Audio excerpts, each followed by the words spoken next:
MrBeast is most commonly known as being the sugar daddy for the entire state of North Carolina, giving away thousands of dollars as if it's pocket change. But if you grew up watching him like I did, you would know he was up to much edgier content beforehand. He satirized the Walmart fort trend, made jokes about Asian sticker, and he even had the same emphysemic grandma that iDubbbz did. Despite the controversy that may have ensued in the future via press, this era objectively produced now iconic videos such as I mailed myself in a box and it really worked, and surprising my brother with a laptop. It would only be after passing 1 million subscribers that Beast would begin his donation escapades, but the month before, a legendary video would be uploaded to the channel, Savage Level 9000. 16 videos later, and in the works for several months, the highly anticipated sequel to this masterpiece was released.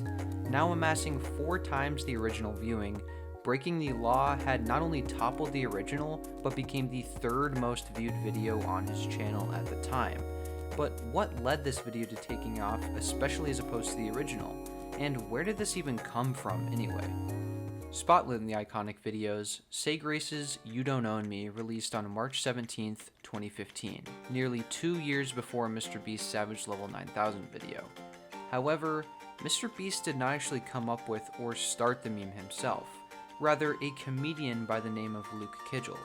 On October 24th, 2016, Hey Society You Don't Own Me would be released on Kidgel's channel, followed by Hey Society You Still Don't Own Me exactly 3 months later. These videos would introduce the format. Sunglass Man commits several war crimes and gets away scot-free due to government ties, with the main hook of You Don't Own Me restarting every 10 seconds for each clip. 2 months later, MrBeast would do his own rendition of Kidgel's video, Savage Level 9000, based on his own tastelessly committed crimes with Chris behind the camera.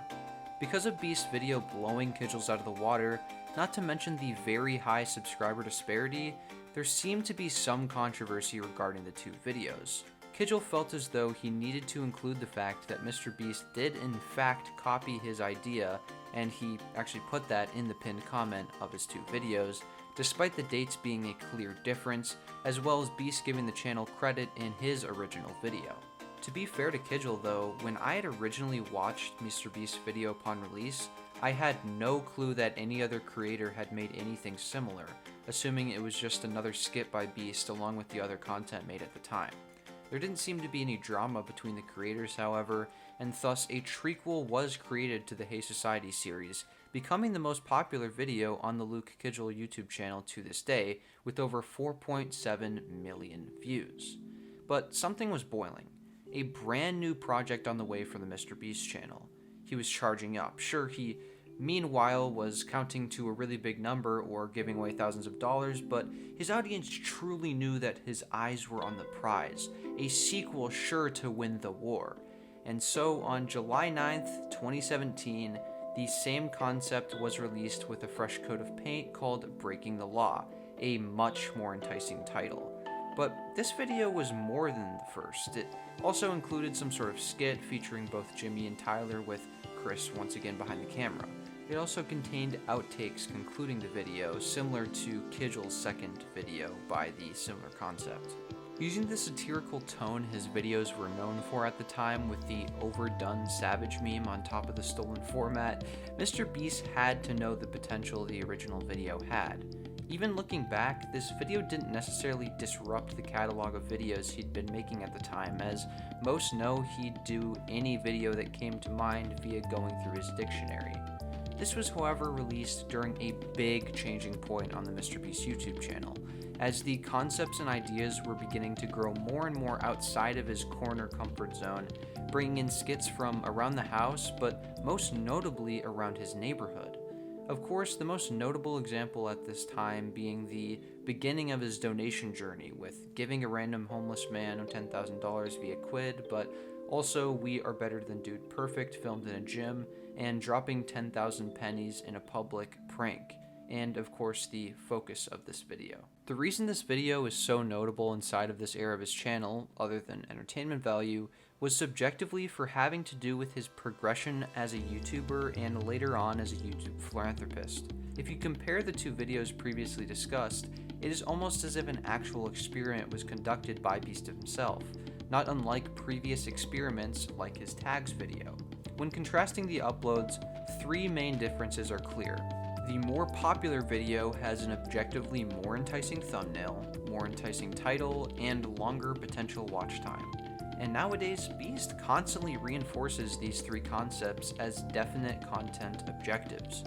Though it is definitely not the only video to prove this to Beast, this example will sustain an irrefutable idea for the end of time, unless they decide to change their algorithm again, which wouldn't be an impossibility.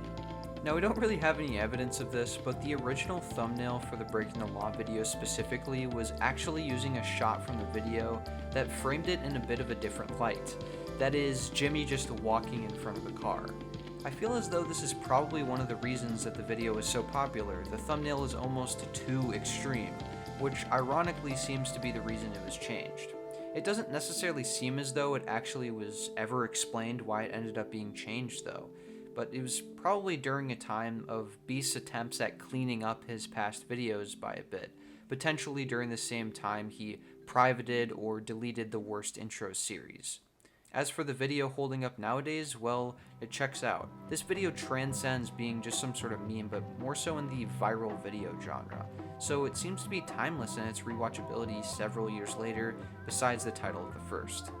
There isn't really much to justify why this video is necessarily the elite compared to his entire catalog, especially considering he buried himself for 2 days and also gave away hundreds of thousands of dollars, but it just seems to capture the rambunctious era of his channel at the time, while also providing a lot of nostalgia to this era of viewers.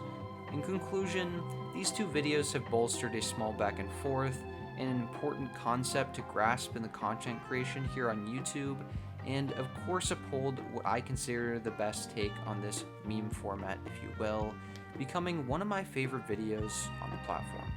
Thank you all for watching, and feel free to recommend more videos to retrospect on down below. Thank you.